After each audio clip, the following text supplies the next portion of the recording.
আসসালামু আলাইকুম প্রিয় শিক্ষার্থীরা, সবাইকে স্বাগতম জানাচ্ছি আমাদের আজকে নতুন আরও একটি ক্লাসে। আজকে আমরা নবম দশম শ্রেণীর গণিত বইয়ের 13 অধ্যায়ের এমসিকিউ সমাধান করব এবং এইটা সমাধান করব আমাদের ইজি ম্যাথ বই থেকে। তো আজকে আমরা টাইপ 3 আলোচনা করব, এর আগে টাইপ 1 2 কিন্তু আলোচনা হয়ে গেছে। তো টাইপ 3তে দেখো খুবই সহজ সূত্র দিয়ে এই ম্যাথগুলো আমরা করে ফেলতে পারি। দেখো আমি এখন একটা সূত্র দেখাবো, দেখবো প্রথম সবগুলো এমসিকিউ আমরা সমাধান করে ফেলতে পারবো। কি দেখো, প্রথম 27টি স্বাভাবিক সংখ্যার সমষ্টি কত? স্বাভাবিক সংখ্যা মানে কি? স্বাভাবিক সংখ্যা মানে 1 থেকে শুরু হবে, অর্থাৎ ধনাত্মক পূর্ণ সংখ্যা যা আছে 1 2 3 4 5 6 7 8 9 10 সামনের দিকে যা চলবে 1 থেকে শুরু হবে, এই সবগুলোকে বলা হয় স্বাভাবিক সংখ্যা।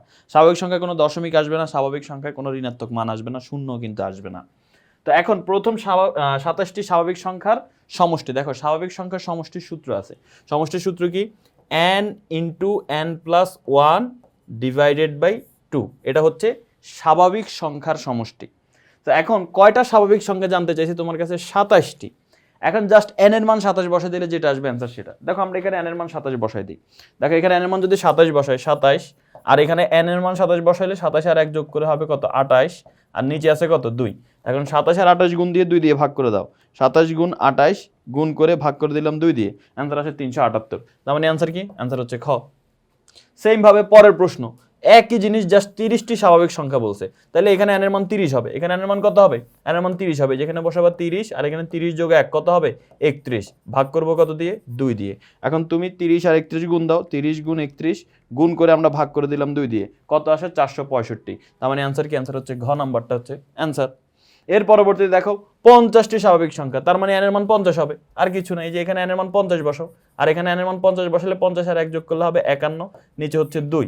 এখন ভাগ করলে 50 এর কাছে 25 বাদ যাবে, 25 এর সাথে 51 গুণ করো, তাহলে কত হবে? 25 গুণ 51, অ্যান্সার আসে 1275। তার মানে এটার অ্যান্সার হচ্ছে 1275। তা আমি এগুলো আর করাচ্ছি না, দেখো এখানে n এর মান 100 বসাবা, এখানে n এর মান বলে দিচ্ছে 23, এই যে এই সূত্রের মধ্যে n এর মান 23 বসাবা। পরেরটার মধ্যে দেখো এখানে n এর মান কত হবে? দেখো এগুলো কিন্তু স্বাভাবিক সংখ্যা, তুমি যদি খেয়াল করো 1 2 3 4 এভাবে কত পর্যন্ত আছে? 25। তার মানে 25টা স্বাভাবিক সংখ্যার সমষ্টি নির্ণয় করতে হবে প্রথম। তার মানে n এর মান 25 বসাই দিবে, এটা করে দিই। যেমন n এর মান যদি আমরা এখানে 25 বসাই, n এর মান 25 বসাইলাম, এরপরে 25 এর সাথে 1 যোগ করলে 26 হবে, এটা হবে 26, আর নিচে হচ্ছে 2, 2 26 এর কাছে 13 বাদ যাবে। এবার 13 আর 25 গুণ করো, 13 গুণ 25 কত হয়? 325। তার মানে এটার অ্যান্সার কি? এই যে এই প্রশ্নের অ্যান্সার হচ্ছে 325। সেম ভাবে পরেরটা n এর মান কত বসাবা? 100 বসাবা। এখানে এসে 39 নাম্বার এসে তোমার একটু ঝামেলা লাগতে পারে। এই যে 39 নাম্বার প্রশ্ন, এখানে কিন্তু স্বাভাবিক সংখ্যায় 2 3 4 এগুলো স্বাভাবিক সংখ্যা, কিন্তু 1 থেকে শুরু হয় নাই। আমরা যে সূত্রটা শিখেছি এই সূত্রটা কিন্তু 1 থেকে শুরু হতে হবে। তো আমাদের সূত্রটা কি? সূত্রটা হচ্ছে n into n plus 1 divided by 2। এখন n এর মান কত বসাবো? আমরা ধরে নিলাম এখানে 1 আছে, আমরা নিজেরা ধরে নিলাম এখানে 1 আছে। তো n এর মান কত বসাবো? 50। তাহলে আমরা যদি এখানে 50 বসাই, যে দেখেন n এর মান 50, আর এখানে 50 আর 1 যোগ করলে কত হবে? 51, আর নিচে হচ্ছে 2, 2 50 এর কাছে 25 বাদ যাবে, 25 এর সাথে 51 গুণ করো, 25 গুণ 51 কত হয়? 25 আর 51 গুণ করলে হয় 1275। এখন দেখো 1275 অ্যান্সার আসে, তুমি যদি 1275 অ্যান্সার দিয়ে দাও তাহলে কিন্তু ভুল হয়ে যাবে। কেন? কারণ 1275 এই 1 সহ, এই 1 সহ এই 50টা যোগ করলে হয় 1275, কিন্তু আমাদের এখানে তো 1 আমরা এক্সট্রা লিখছি সূত্রের জন্য, কারণ সূত্র এটা হচ্ছে 1 সহ হবে। তো এখন আমরা 1 বাদ দিয়ে দিই, তাহলে তো হয়ে যায় 1275 থেকে 1 বাদ দিলে কত হয়? 1274। তার মানে এটা হবে না অ্যান্সার, অ্যান্সার হচ্ছে ক, 1274। ওকে, এবার আসো আমরা পরবর্তী প্রশ্নের মধ্যে আসি। পরবর্তী প্রশ্ন যদি আমরা এটার দিকে খেয়াল করি, এই যে প্রথম n সংখ্যক স্বাভাবিক জোড় সংখ্যার সমষ্টি কত? এখন আসো, এখন আমাদের নতুন সূত্র দেখতে হবে। নতুন সূত্রটা যদি আমরা খেয়াল করি, এখানে জোড় সংখ্যার সমষ্টি, জোড় সংখ্যার সমষ্টি বলতে কি? দেখো স্বাভাবিক সংখ্যা হতে হবে। স্বাভাবিক সংখ্যা কোনগুলো দেখো তো ভাইয়া? স্বাভাবিক সংখ্যা হচ্ছে 1 2 3 4 5 6 এভাবে চলতে থাকবে, বাট এখানে তোমার জোড়গুলো নিতে হবে। বিজোড় এটা বাদ, 3 বিজোড় বাদ, 5 বিজোড় বাদ। তার মানে তোমার বলতে হবে যে 2 4 6 8 10 12 14 এইভাবে এই স্বাভাবিক সংখ্যাগুলোকে নিতে হবে। এদের সমষ্টি কত? মনে করো তোমাকে আমি এখন একটা ধারা দিলাম, মনে করো যে 2 প্লাস 4 প্লাস 6 প্লাস 8, এই যে এটা কিন্তু স্বাভাবিক সংখ্যা, প্রথম স্বাভাবিক সংখ্যা, এবং এগুলো জোড় সংখ্যা। এই স্বাভাবিক জোড় সংখ্যার সমষ্টি কত? কোন সূত্র আমরা ব্যবহার করব? এখানে দেখো আমরা নিজেরা একটু যোগ করে দেখি কত হয়। 4 আর 2 যোগ করলে 6, 6 আর 6 12, 12 আর 8 যোগ করলে 20, তার মানে এখানে যোগ করলে 20 হইতেছে। তুমি এখানে কোন সূত্রের মধ্যে মান বসালে 20 হয় দেখো তো? এখানে বলতেছে n স্কয়ার, n স্কয়ার মানে এখানে কয়টা পদ? 1 2 3 4, 4টা। তার মানে তুমি যদি এখন n স্কয়ারের মান নেই 4 স্কয়ার বসা, 4 স্কয়ার মানে হচ্ছে 16। আসলে কি যোগফল 16? যোগফল তো 20, তার মানে n স্কয়ার হবে না। এরপর বলছে 2n স্কয়ার প্লাস 1। আচ্ছা 2n স্কয়ার দেই তো আমরা, 2n স্কয়ার প্লাস 1। দেখো এখানে n এর মান যদি তুমি টু কয়টা আমাদের পদ হচ্ছে 4টা, 4 যদি বসা 2 × 4 স্কোয়ার প্লাস 1, 4 স্কোয়ার মানে কত 16, 16 সাথে 2 গুণ করলে হবে 16 দুগুণে 32, 32 আর 1 যোগ করলে 33। আসলে কি এই সবগুলোর যোগফল 33? না, যোগফল হচ্ছে কত আমাদের 20, তার মানে এটাও হবে না।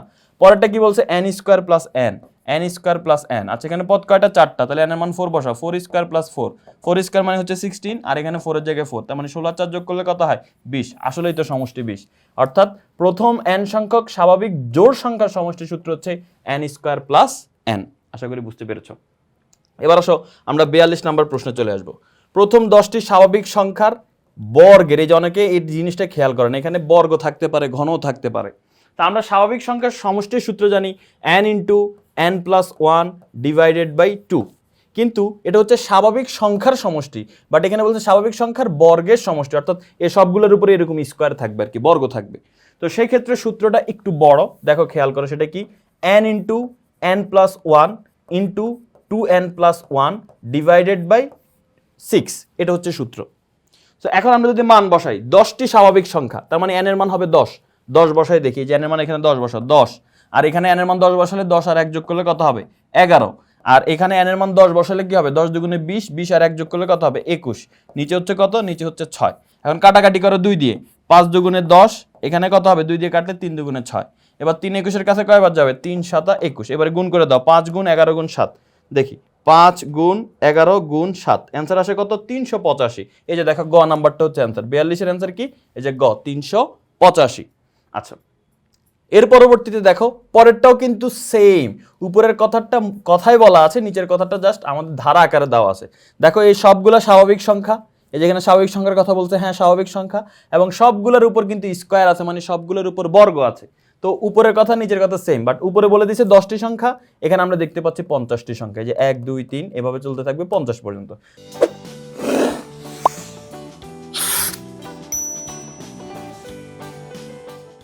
জাস্ট n এর মান তুমি এখানে 50 বসাই দিবা। চলো আমরা আরেকটু করি, এটা সমস্যা নেই। তো এখানে যদি n এর মান আমরা 50 বসাই, এখানে হবে 50, এটা n এর মান 50 বসলে 50 আর 1 যোগ করলে হবে 51, এখানে n এর মান 50 বসলে 50 দুগুণে 100, 100 সাথে 1 যোগ করলে কত হবে 101, আর নিচে হচ্ছে কত 6। এবার আমরা কাটাকাটি করি, আমরা যদি 2 দিয়ে কাটাকাটি করি 25 দুগুণে 50, এখানে হবে 3।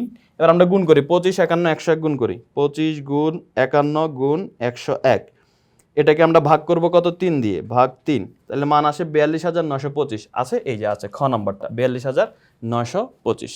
তো স্বাভাবিক সংখ্যার বর্গ বললে এই সূত্রটা ব্যবহার করতে হবে, n × n + 1 × 2n + 1 divided by 6।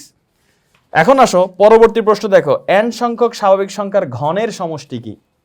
দেখো আমরা দুইটা সূত্র শিখছি, একটা সূত্র ছিল আমাদের স্বাভাবিক সংখ্যার একদম আজকে শুরুতে, এই টাইপের শুরুতে যেটা শিখছিলাম, n × n + 1 ডিভাইডেড বাই 2, এটা হচ্ছে স্বাভাবিক সংখ্যার সমষ্টির সূত্র, আর এটা হচ্ছে স্বাভাবিক সংখ্যার বর্গের সমষ্টির সূত্র। এখন আসছে স্বাভাবিক সংখ্যার ঘনের, ঘন মানে হচ্ছে কিউব থাকবে উপরে, এই ঘনের সমষ্টির সূত্র কোনটা হবে। দেখো এখানে ঘনের সমষ্টির সূত্র কিছুই না, জানো এটার উপরে জাস্ট স্কোয়ার করলে ওইটাই ঘনের সমষ্টির সূত্র। আমাদের স্বাভাবিক সংখ্যার বর্গের, শুধু স্বাভাবিক সংখ্যার সমষ্টির সূত্র কি ছিল, n × n + 1 ডিভাইডেড বাই 2। এখন এই পুরাটার উপর যদি স্কোয়ার দাও সেটাই হচ্ছে ঘনের সমষ্টির সূত্র। এখন পুরাটার উপর স্কোয়ার হলে কোনো মান আছে আমি দেখতে পাচ্ছি না, তার মানে এটাকে আমি ভেঙে লিখতে হবে।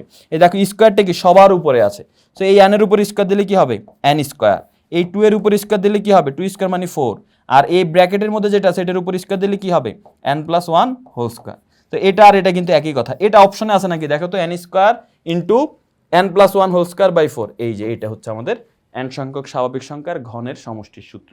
ঠিক আছে, ওকে। তাহলে এখন পরবর্তী দেখো 45 নম্বর প্রশ্নটা কিন্তু তুমি এখন পারবা।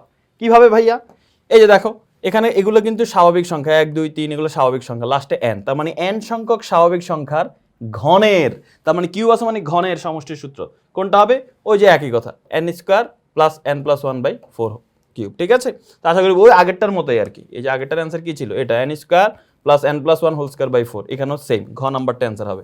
নিচেরটার ক্ষেত্রেও সেম ঘনের, এই যে n × n + না এটা না, এই যে কোথায় এই যে এটা দেখছো, এখানে কিন্তু তুমি কনফিউজ হয়ে যেতে পারো, তুমি আবার এটা দাগাই দিও না, এটা হয়তো তখন যদি এই n এর সাথে স্কোয়ার থাকতো, এই যে দেখো এখানে n এর সাথে স্কোয়ার ছিল এই জন্য হয়েছে, বাট এটার অ্যান্সার হবে এইটা। কেন, কারণ এটা আর এটা কিন্তু একই জিনিস। এই যে দেখো n × n + 1 divided by 2 whole square, এর মানে কি এই n এর উপর স্কোয়ার আছে n স্কোয়ার, এই যে n + 1 এর উপর স্কোয়ার আছে, তাহলে n + 1 হোল স্কোয়ার, আর 2 এর উপর স্কোয়ার আছে 4, বুঝতে পারছো। তো এই হচ্ছে কথা, ঘনের সমষ্টি হলে সূত্র এটা হবে, এটাকে ভাঙলে এটা হয়। এবার আসো 47 নম্বর প্রশ্ন। 47 নম্বর প্রশ্ন যদি আমরা খেয়াল করি, এখানে বলা আছে প্রথম n সংখ্যক স্বাভাবিক সংখ্যার ঘনের সমষ্টি 441। দেখছো একটা উদ্দীপক দিয়ে দিছে, n সংখ্যক স্বাভাবিক সংখ্যার ঘনের সমষ্টি 441। আমি বলছি নিচের কোনটি সঠিক। একটু কমপ্লেক্স মনে হইতে পারে, বাট অত কমপ্লেক্স না। দেখো আমরা সমাধান করে ফেলতেছি। দেখো ভাইয়া, n সংখ্যক স্বাভাবিক সংখ্যার ঘনের, তো n সংখ্যক স্বাভাবিক সংখ্যার ঘনের সূত্র কি দেখছি আমরা, n into n plus 1 divided by 2 whole square. এটাই তো ঘনের সমষ্টির সূত্র আমরা দেখছিলাম। আর এটার মান দেওয়া আছে কত, 441। এখন আমরা এখানে যে কাজটা করবো, এখানে বর্গ করে ফেলো। তো বর্গ আমরা সবার সাথে করবো না, উপরের এখানে বর্গটা রেখে দিই, এই পুরোটার উপর লবের উপর বর্গটা আমরা রেখে দিই, n ইন্টু n প্লাস 1, এই স্কোয়ারটা দুইটার উপর একসাথে রেখে দিই, এটা আমরা ভাঙতেছি না, জাস্ট নিচের 2 এর উপর বর্গটা ভেঙে দিচ্ছি। নিচের 2 এর উপর স্কোয়ার দিলে কত হবে, 4 ইকুয়াল টু এখানে কি আছে 441। ওকে, এখন এই 4 ভাগাকার আছে, ওই পাশে গেলে কি হয়ে যাবে, গুণ হয়ে যাবে। তাহলে আমরা ওটা গুণ করে দিব, লবটাকে আমরা রেখে দিই, n into n plus 1 whole square. এই যে এই 4কে 441-এর সাথে যদি আমরা গুণ করি, 4 ইন্টু 441 কত হয়, 1764। 1764। এবার স্কোয়ারকে ওই পাশে নিলে কি হয়ে যাবে, রুট হয়ে যাবে। তাহলে এখানে থাকবে শুধু n ইন্টু n প্লাস 1। এবার স্কোয়ারের ওই পাশে গেলে রুট হয়ে যাবে। 1764-কে যদি আমরা রুট করি, রুট ওভার 1764 মানে 42। এবার n এর সাথে n গুণ করলে কি হবে, n স্কোয়ার। n এর সাথে 1 গুণ করলে কি হবে, শুধু n, প্লাস 42 বাম পাশে আসলে কি হয়ে যাবে, মাইনাস 42 ইকুয়াল টু 0। এখন আমরা মিডল টার্ম করবো, এটা মুছে দিলাম। এই দেখো এখন আমরা মিডল টার্ম করবো। আমরা যদি এখন মিডল টার্ম করি, 6 7 42 হয়, তাহলে n square plus 7n minus 6n, 7n থেকে 6n বিয়োগ করলে প্লাস n হয়, আর মাইনাস 42 ইকুয়াল টু 0। তাহলে এখন n যদি কমন নেই তাহলে হয় n প্লাস 7, এখান থেকে মাইনাস 6 কমন নিলে হবে n প্লাস 7 ইকুয়াল টু 0। এবার n প্লাস 7 দুইটা আছে কমন, আমরা n প্লাস 7 নিয়ে নিব, আর ব্র্যাকেটের বাইরে আছে n মাইনাস 6। এখন হয় n প্লাস 7 সমান 0, মানে n এর মান হবে কত, n এর মান হবে মাইনাস 7, আর হয় n মাইনাস 6 ইকুয়াল টু 0, মানে n এর মান কত হবে, n এর মান হবে 6। তো n এর মান কখনো ঋণাত্মক হইতে পারে না, তার মানে n এর মান মাইনাস 7 হতে পারেই না, তার মানে n এর মান কত, 6। আচ্ছা, তার মানে আমরা এখানে n এর মান পেয়ে গেছি, এটাই n এর মান হচ্ছে 6। 6 সংখ্যক স্বাভাবিক সংখ্যার ঘনের সমষ্টি আমরা এখানে পেয়ে গেলাম। এখন নিচের কোনটি সঠিক, নিচের কোনটা সঠিক আমাদের বলতেছে। তো n এর মান যেহেতু 6 পাইছি, আমরা এখানে n এর মান 6 বসাই, ম্যাথটা করি না, দেখি তো n এর মান 6 বসে ম্যাথ করলে বাম পক্ষ সমান ডান পক্ষ মিলে কিনা। তো n এর মান 6 বসালে তুমি যদি ক নাম্বার অপশনটা দেখো ভাইয়া, ক নাম্বার অপশনটা যদি তুমি খেয়াল করো, এখানে n এর মান যদি 6 বসাই, এই যে এই ব্র্যাকেটের ভিতরে এটা কিন্তু n সংখ্যক স্বাভাবিক সংখ্যার সমষ্টি, এরপরে সমষ্টি বের করে স্কোয়ার করতে হবে। অনেকে মনে করে কি এই ক নাম্বার অপশনটা n সংখ্যক স্বাভাবিক সংখ্যার বর্গের সমষ্টি হবে, না, বর্গের সমষ্টি হলে এরকম সবার উপর স্কোয়ার থাকতে হবে। এটা হচ্ছে n সংখ্যক স্বাভাবিক সংখ্যার সমষ্টি, বের করে তারপরে তার উপর স্কোয়ার দিতে হবে। এবার n সংখ্যক স্বাভাবিক সংখ্যার সমষ্টির সূত্র কি, n into n plus 1 divided by 2, এটা হচ্ছে n সংখ্যক স্বাভাবিক সংখ্যার সমষ্টি। এখন n এর মান কত বসাবো, 6, যেহেতু 6 আমরা পেয়েছি, তাহলে 6 ইন্টু 6 আর 1 যোগ করলে হবে 7, নিচে হচ্ছে 2। 2 6 এর কাছে কয়বার যাবে, 2 6 এর কাছে 3 বার যাবে, তো 3 বার গেলে এবার 3 আর 7 গুণ করলে কত হবে, 21। তাহলে আমরা এটার মান পাইছি, এই যে এই ব্র্যাকেটের ভিতরে যেটা, সেটার মান পেয়েছি আমরা 21। এবার এটার উপর কি স্কোয়ার আছে না, স্কোয়ার করতে হবে।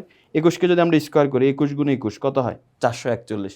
ডান পাশে কিন্তু 441 আছে, তার মানে মিলে গেছে। অ্যান্সার কি, অ্যান্সার হচ্ছে ক। আসে এবার 48 নম্বর প্রশ্ন, এটাও কিন্তু এই উদ্দীপকের জন্যই 47 48। তো আমরা 48 নম্বর প্রশ্নে আসি। 48, এটাই আমাদের লাস্ট প্রশ্ন। n এর মান কত, n এর মান তো আমরা প্রথমেই বের করছি 6, তার মানে এখানে 48 এর আনসার কি হবে, 48 এর আনসার হচ্ছে খ, n এর মান হচ্ছে 6। শেষ, আমাদের এই টাইপটা সমাধান হয়ে গেল। পরবর্তীতে আমরা টাইপ 4 নিয়ে আলোচনা করব। সেই পর্যন্ত সবাই ভালো থাকো, সুস্থ থাকো, আল্লাহ হাফেজ, আসসালামু আলাইকুম।